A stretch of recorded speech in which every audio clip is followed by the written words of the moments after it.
I convinced myself of two things. I'm the most qualified person to beat him, and I know how to get things done. If you can be convinced that you cannot defeat Donald Trump, will you stand down? It depends if the Lord Almighty comes out and tells me that, I might do that. Well, President Biden says he will take nothing less than a message from God to step aside in an exclusive interview with ABC's George Stephanopoulos. The New York Times saying it painted a not-so-pretty picture, writing that Stephanopoulos played, quote, the role of an adult son guiding an elderly parent toward a conclusion that may be difficult and deeply painful to accept. Here to react is Fox News contributor Joe Concha. Joe, imagine you watched the interview. What are your thoughts? Well, a few big takeaways from this interview, guys, and thanks for having me this morning. None of them are good takeaways. First, this refusal of the president to take a cognitive neurological test when asked on several occasions if he would. A majority of Democratic voters now want him to drop out of the race. More than 3/4 of the country overall say the same thing. And that's a CNN survey saying that this week. So take the test, Mr. President, because otherwise you look like you're in complete denial about what we all witnessed on that debate stage in Atlanta last week. Another takeaway, Biden's refusal to accept basic reality. Stephanopoulos informs him that his overall approval rating is at 36%. He denies that number is real. Stephanopoulos also said that as it stands now, he would lose to Donald Trump, who leads in every swing state and even in states like New Hampshire, New Mexico, Virginia. And Biden says the polls that he sees, and apparently he sees only, says otherwise. So this man came across as stubborn, defiant, and quite frankly, detached from reality. And it appears either the Almighty himself, God, or Jill Biden, who fancies herself in the same manner, given that she wants her husband to stay in the race, knowing what she knows, that the elevator isn't going to the penthouse anymore. That's the only two people, basically, one's a God, one's a person, that could get Biden out of this race at this point. Joe, will the interview move the needle? Great question, Lisa, and the answer is no, perhaps even in the wrong direction, right? Because there's a consistent theme that we've seen from Joe Biden, not just as president or a presidential candidate, but going all the way back years and years to his days in law school. It was the lies that Joe Biden told last night, including that Whopper with cheese, that Trump was yelling at him the entire night when Trump's mic was turned down, and that was distracting him. And the fact that Stephanopoulos didn't even push back on that was incredible. He also said he was the guy who shut down Putin.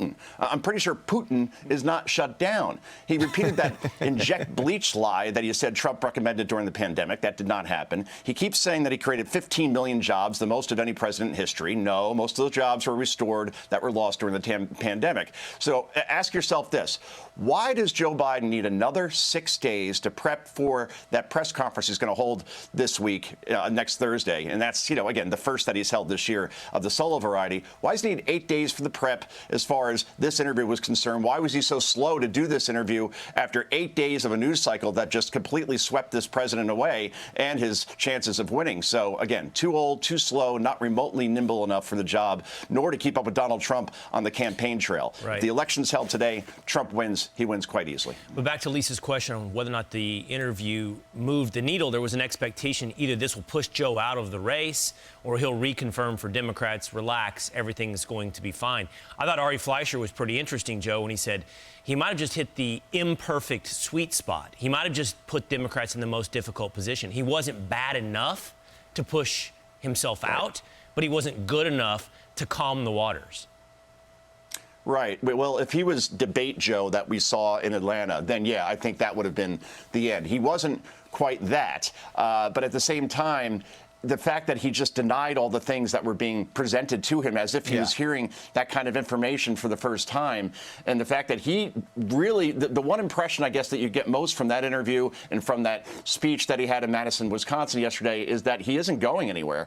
And he's the only person that ultimately can decide that. No one's going to invoke the 25th Amendment and remove him that way. Some Democrats, prominent Democrats, want him to stay. Others, like Mark Warner, apparently, the senator who's not a loose cannon by any means, is trying to draft that letter and draft other senators to have him step aside. So it's a party that's in complete disarray right now. And remember, that convention in Chicago is only about 6 weeks away. If this thing isn't resolved before then and they have some sort of clear path forward, they're probably stuck with Joe Biden. And we all, again, have seen what the numbers look like. And plus, he has a record that he has to defend. If you take away all the mental stuff, there's still inflation that's way too high for people, crime that's still too out of control for people, and immigration, illegal immigration, that is a top-of-mind issue from a national security perspective. So even if Biden kind of steadies himself, the record is still the record, and Trump's on the right side of all of those things. It is quite the time to be alive. Joe Concha, thanks for joining us this morning. We always love seeing you.